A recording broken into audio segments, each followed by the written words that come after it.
The hum of the engines was the only sound in the cockpit. Lieutenant Marcus Hale gripped the controls, scanning the readouts. Something was wrong. The navigation system blinked red, warning of a catastrophic malfunction. Without warning, the stars outside stretched into streaks as his ship spiraled out of control. The warning alarm screamed in unison with his heartbeat. He fought to stabilize the vessel, but the controls went dead. Through the haze of panic, he saw it, a dark silhouette rising against the planet below, massive and impossibly alien. The ground rushed up to meet him, jagged cliffs and glowing vegetation blurring past. The crash was violent. Metal screamed as it tore and bent, sparks igniting the thin smoke that filled the cockpit. Pain shot through his shoulder, and he hit the floor, dazed, coughing. Silence followed, broken only by the crackling of damaged electronics. He staggered to the opening of the mangled hull. The landscape was unlike anything he had seen. Trees that seemed to pulse, rocks that glimmered with an inner light. But it wasn't the alien flora that made his blood run cold. From the shadows, a pair of glowing eyes watched him. They were too high, too symmetrical, too intelligent. He froze, every instinct screaming to run, though his body barely obeyed. Then he felt it, a presence, immense, moving with purpose.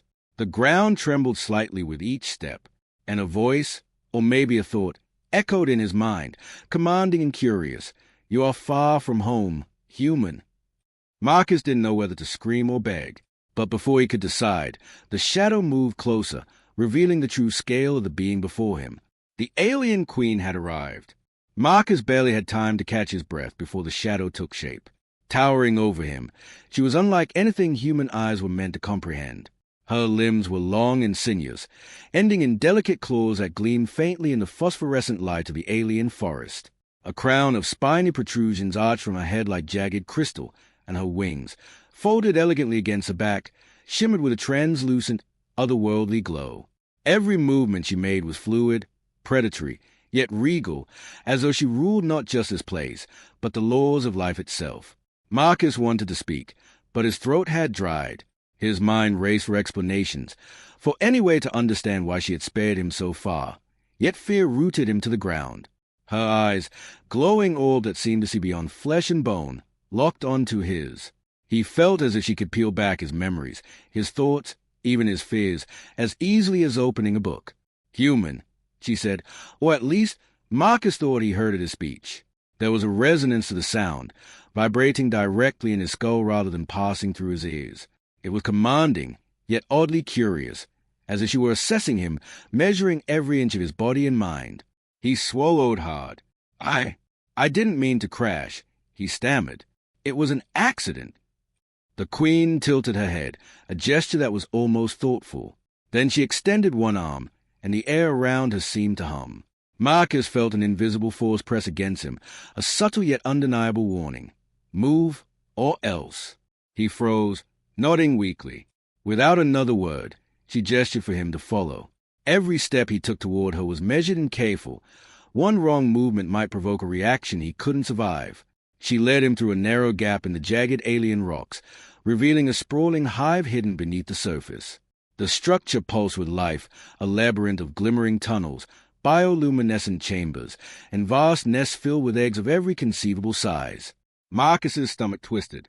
The eggs were enormous, some larger than his head, their shells pulsating with movement. He could see shapes shifting inside, tiny limbs stretching and wriggling, alien eyes opening to the dim light. He swallowed again, horrified. If these were the children of the queen, the very thought of a brood was terrifying. And now, he realized he was to be part of this world. Somehow, the queen stopped in front of a particularly massive egg, almost twice the size of him. She lowered herself, wings folding, claws lightly brushing the ground.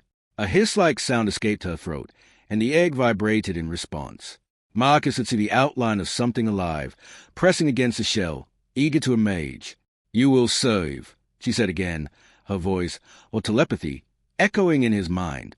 "Not as a subject, not as a slave. As a trainer, you will shape them, teach them, prepare them. They will grow strong, and you will survive only if they respect you." Marcus staggered back. "Train monsters? I can't." "You can," she interrupted, the words cutting through his thoughts like steel. "Or you will die." The weight of her gaze pinned him to the ground. His heart pounded in his chest, every instinct screaming to run, to fight, to resist. But resistance seemed futile. The queen exuded power so absolute, so terrifying, that survival depended not on strength, but on obedience and cunning. One of the smaller eggs nearby cracked, and a tiny creature emerged. It looked almost like a scaled, winged infant, but its eyes, glowing red, locked onto Marcus. It hissed softly, tilting its head, testing him. He realized, with a chill that ran down his spine, that this was a test. The queen stepped back, wings unfurling slightly, a silent warning that any failure would not be tolerated. Marcus exhaled slowly, trying to steady his shaking hands. He had survived the crash, yes, but surviving this was another matter entirely. He took a tentative step forward toward the egg. The eyes of the hatchling met his, curious yet wary, and for the first time, Marcus felt the faintest spark of understanding. He didn't know how he could do it, but one thing was certain. His life depended on learning how to navigate this deadly new world. And the alien queen was watching every move. Marcus followed the alien queen through the twisting cavern tunnels, each step echoing softly against the living walls. The air was thick, humid, and tinged with a faint, metallic scent that set his teeth on edge. The tunnels themselves seemed alive. Bioluminescent veins pulsed across the walls, throbbing rhythmically, almost as if the hive had a heartbeat. Every flicker of light revealed glimpses of strange shapes, creatures of every size, some huddled in shadows, some creeping along the walls, all watching him with unsettling intelligence. The queen's presence was overwhelming. Her towering form moved with effortless grace, her wings brushing the tunnel ceiling as she glided forward. Marcus had to duck to avoid the tip of one, the translucent membrane shimmering like liquid glass. With each step, he became more aware that he was no longer merely on a foreign planet. He was inside a living organism, and she was a beating heart. As they descended deeper into the hive, Marcus glimpsed chambers filled with eggs in every stage of development. Some were tiny, no larger than a fist, and quivered with life. Others were enormous, larger than him, with shells that seemed almost semi-transparent, revealing shadows of monstrous forms pressing from within. He could hear soft hisses and clicks, the low hum of alien voices, or perhaps just instinctive sounds of the brood communicating. The sheer number of them was staggering, and an icy realization settled in. He was outnumbered, completely and utterly alone in understanding these creatures. The queen paused before one chamber, its entrance framed with crystalline structures that refracted the faint light into a spectrum of eerie colors. Inside, the brood was restless. Some larvae had already hatched, moving with a fluid, terrifying grace. Their eyes glowed faintly, reflecting the light in a way that made Marcus's stomach knot. He could see their tiny claws scraping the walls, their wings twitching as they tested their fledgling strength. One of the larger hatchlings leapt from a nest, landing mere feet from Marcus, and hissed, a low, almost melodic sound that resonated in the air. "Do not fear them."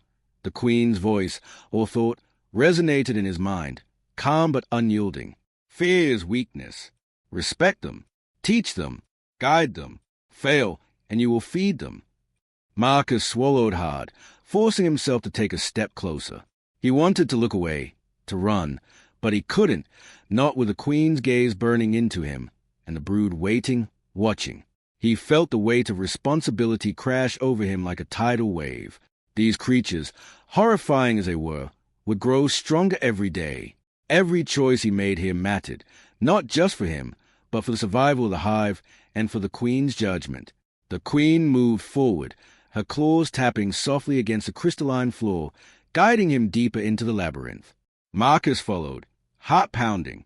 The tunnels twisted and branched, some paths ending in dead ends, others opening into vast chambers filled with a murmur of alien activity. He glimpsed enormous larvae crawling across the ceilings, hunting smaller insects that scuttled below. He saw young brood practicing coordinated attacks, leaping and striking in perfect synchrony, their movements terrifyingly precise. Suddenly, a hatchling lunged at him, faster than his eyes could follow. Instinct took over. Marcus stumbled back, narrowly avoiding the strike. The creature hissed, backing away, and for a moment, Marcus realized something crucial. This was a test. Every movement mattered, Every reaction would be judged. The Queen's brood wasn't just instinct. They were learning, and he was now part of that lesson. He exhaled slowly, forcing his shaking hands to steady. "Okay," he muttered under his breath. "I can do this. I have to." The Queen observed silently, wings partially extended, her crown-like protrusions catching the dim light. Her brood mirrored her focus, their glowing eyes tracking every twitch of his body. Marcus realized that fear alone would not keep him alive here. He had to assert himself subtly, show confidence, and learn the language of this hive, or he would be reduced to prey before the first lesson even began. As they reached the heart of the hive, Marcus finally understood the full scale of what he had entered. Massive chambers stretched in all directions, the walls alive with movement, the air thick with the sound of hissing, chirping, and soft clicking. And everywhere, the brood watched him. Their queen looked at him, expectant, almost regal. This was no ordinary kingdom. It was a world of living creatures, pulsating with intelligence and danger. And Marcus Hale, survivor of a shipwreck, had been cast into its center, not as a conqueror, but as a trainer, an intermediary between predator and pupil. For the first time, he understood the full weight of the Queen's words. Respect them, teach them, or die. And he knew, deep in his gut, that survival here would demand every ounce of cunning, courage, and instinct he could muster. Marcus's hand shook as he followed the Queen into the central chamber of the hive, a vast, cavernous space that seemed to stretch endlessly. The walls were alive with bioluminescent veins, casting a sickly, greenish glow over the countless eggs and larvae that filled the chamber. The air was thick with the scent of something organic, sharp and metallic, and the low hum of the brood's movements reverberated like a drumbeat in his chest. The Queen stopped in the center of the room, towering over him as her wings unfurled slightly, the translucent membranes catching the dim light. Her glowing eyes studied him with an intensity that made him feel naked inside and out. Then, with a wave of one clawed hand, she gestured toward the brood. "Begin." Her voice resonated in his mind. "Shape them. Teach them. Make them strong. They will respect you, or they will destroy you." Marcus exhaled, trying to steady his racing heartbeat. He forced himself to focus, scanning the chamber. The hatchlings stirred, some crawling, others stretching newly formed wings. One of the largest larvae, nearly the size of a human, hissed and lunged at a smaller sibling. Without thinking, Marcus grabbed a fallen branch-like tool from the ground and shouted, "Stop!" The larger larva froze, wings twitching, claws flexing. Marcus's pulse pounded in his ears, but he took a slow, careful step closer. "You're strong," he said, keeping his voice calm. "But you listen to me. Understand." To his shock, the creature tilted its head, blinking, glowing eyes. It hissed softly, a sound that seemed almost like a question. Marcus realized, with a mix of awe and horror, that the brood was learning, observing him, responding to his tone, his body language, his intent. Over the next hours, Marcus tried to establish basic commands. Movement, attack, retreat. He experimented with gestures, tones, and even subtle body language. Some hatchlings responded immediately, hissing in acknowledgement or following his instructions. Others ignored him, lunging and snapping with predatory precision. Each failed attempt left him bruised, scratched, or worse, aware that one misstep could escalate into something he couldn't survive. One of the younger larvae suddenly leapt onto his shoulder, claws digging just enough to make him wince. It stared into his eyes, testing his reaction. Marcus froze for a moment, then gently placed his hand on its back. Slowly, it settled, quivering but compliant. The Queen watched silently from across the chamber, wings half extended, eyes glowing with faint approval. But as Marcus tried to reinforce order, chaos struck. A larger, more aggressive brood member broke from its nest and attacked a cluster of smaller hatchlings. Marcus barely had time to react, striking with a makeshift tool to block its claws. The smaller creatures scattered, squealing and hissing, their survival instincts kicking in. He realized with a cold shiver that he wasn't just training them, he was managing a living battlefield. The Queen's voice echoed in his mind. "Control is not dominance. Teach them to respect strength, but temper it with guidance. Fail, and you will feed them." Marcus felt the weight of those words pressing down. Every lesson he taught, every interaction with the brood, carried the risk of failure. One mistake could mean death, not just for him, but for the younger hatchlings who had begun to rely on him. Morality had little place here. Survival and obedience were the only laws. Hours passed, then days. Marcus grew more adept, learning to read the brood's subtle cues, tail flicks, wing twitches, clicks and hisses. He began to understand their hierarchy, their instincts, and their capacity for learning. Slowly, a fragile respect formed. Hatchlings that had once lunged at him now followed his gestures. The larger, more dangerous larvae paused when he approached, watching, calculating. Still, fear never left him. Every moment in the chamber was a tightrope walk. The brood's intelligence was growing, their instincts sharpening. Marcus realized that the Queen had designed this test not merely to see if he could survive, but to see if he could adapt, think, and evolve alongside them. At the end of the cycle, the Queen stepped forward, towering above him, her wings spread wide, casting shadows over the chamber. Her gaze swept across the brood, then settled on Marcus. There was no smile, no approval, only the weight of expectation. "You have begun," she said, "but the true trial is not finished. They will learn, and so must you.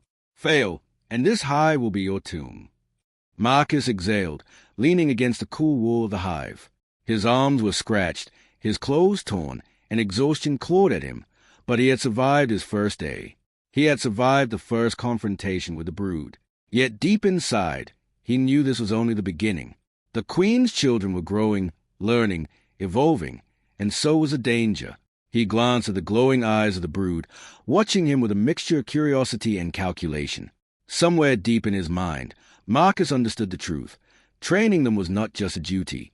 It was a matter of life or death, for him, and for every being in this alien kingdom. And the alien Queen was watching every move, every decision, every heartbeat. Days had passed, or maybe weeks. Marcus had lost track of time in the endless hive of glowing tunnels and hissing brood.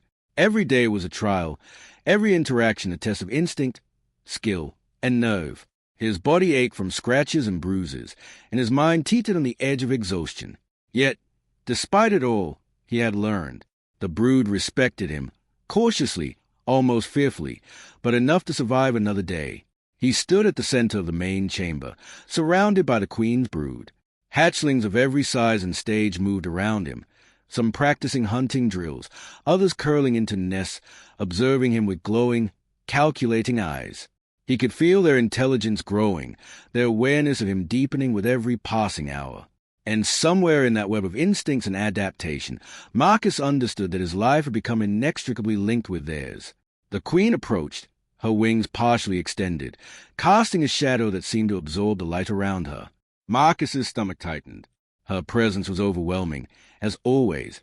But today, there was a subtle change, expectation, curiosity, perhaps even a test he had yet to comprehend. "You have learned." Her voice, or thought, echoed in his mind. "But there's a choice. You may leave. You may return to the world from which you fell. Or you may remain and guide my brood. The path you choose will define both you and them." Marcus swallowed hard. Leave? He thought of the wrecked ship buried somewhere in the alien forest, of the distant stars he had once called home. Could he survive out there now, after everything he had seen, everything he had endured? And if he did, would he still be human in spirit, or merely a shadow of who he had been? But stay? To remain here, training these creatures, shaping them into hunters, thinkers, predators. It was horrifying. And yet, he had grown stronger, sharper, more alive than he had ever been. He had survived impossible odds, tamed instincts far beyond human understanding, and glimpsed the delicate intelligence behind the Queen's fearsome brood. He looked around at them. One of the hatchlings, still small, blinked up at him with tentative curiosity. Another, larger, prowled near the edge of the chamber, wings flicking as though testing his reaction. They were learning from him, and he from them. Leaving now would mean abandoning what he had built, undoing fragile bonds forged in fear, respect, and instinct. Marcus's heart hammered. The Queen's eyes locked onto his, glowing with the weight of unspoken questions. Can you lead them? Can you survive long enough to shape the future of this hive? Can you endure the transformation required, not just of your body, but of your mind? He thought of home, of Earth, of the life he had lost. And then he thought of the hive, of the queen, of the brood whose survival now depended on him. His choice crystallized, not from desire, but necessity. He could leave and die, alone in the alien wilderness. Or he could stay, embrace the impossible, and shape the world that had taken him. I stay, Marcus said, voice trembling but firm. I will guide them. I will train them. The queen's head tilted slightly, a ripple of satisfaction passing through her wings. She made no gesture of approval, no reward, only the quiet certainty that he had chosen wisely. The brood seemed to sense it, too. The smaller hatchlings cautiously approached, testing his patience, his control. Marcus extended a hand, and the nearest one stepped onto it, hissing softly, yet compliant. Hours passed, then days, and Marcus settled into his new role. Every lesson was a challenge. Every interaction carried risk. Some hatchlings tested boundaries. Some rebelled. Others learned too quickly, and he had to adapt constantly. The line between predator and trainer blurred, and he learned that the queen had chosen him not for strength, but for cunning, resilience, and the ability to survive and to teach. Yet even in this new existence, a shadow lingered. From deep within the forest, faint signals reached him, remnants of the wrecked ship's communication system, intermittent pulses that spoke of rescue, of returning to the stars. The thought of leaving tugged at him, a faint echo of the life he had once known. He glanced at the brood, now gathered around him in the dim glow of the chamber.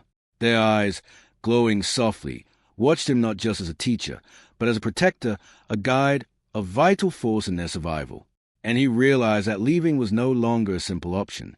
His fate, like theirs, was bound to the hive now. The queen observed silently, wings extended in a slow, deliberate arc. Marcus understood, in a moment of chilling clarity, that life in the alien kingdom was not just survival, it was transformation. He had crossed a threshold from which there would be no return.